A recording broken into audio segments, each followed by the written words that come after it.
C'est Monsieur Taché, député du Val d'Oise. Merci Monsieur le Président. Merci Monsieur le rapporteur, chers collègues. Alors il faut évidemment d'abord rappeler la relation spécifique qui unit le Sénégal à la France. C'est une relation complexe puisqu'il s'agit de la plus ancienne colonie africaine de la France.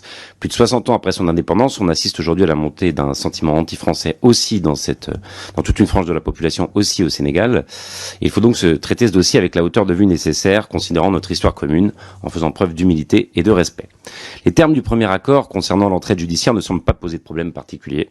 Il s'agit là d'un texte qui permettra de lutter plus efficacement contre le trafic de drogue et le terrorisme. Il existe en effet de nombreux accords identiques, vous l'avez rappelé monsieur le rapporteur, et si cela peut permettre de faciliter la conduite d'enquête judiciaire, tant mieux. Le second accord doit, à notre sens, être regardé de plus près.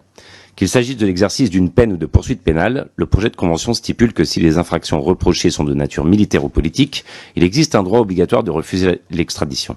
Mais quel est le périmètre exact d'une infraction politique dans un pays où le pouvoir exerce un contrôle de plus en plus autoritaire sur ses citoyens? En effet, Macky Sall, président de la République, semble peu enclin à laisser son siège lors des élections de 2024. La constitution sénégalaise limite pourtant le nombre de mandats consécutifs à 2.